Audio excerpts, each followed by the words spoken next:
favorite blends is herb blend.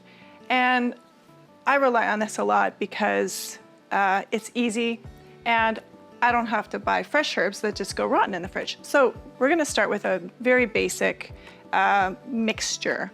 So 1 or 2 tablespoons, 30 mils each of oregano. And I'm gonna put it into my fancy jar here. Marjoram.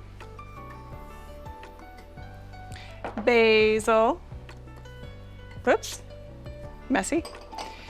1 tablespoon, 15 mils of rosemary. 1 tablespoon, 15 mils of thyme. And then sage, I have 4 teaspoons, 20 grams of sage. So 1 tablespoon plus 1 teaspoon. And there you go. So it's as easy as that, really.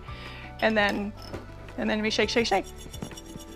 I use this in tomato sauce, honey and herb salad dressing, which you can find videos for on this subscription channel.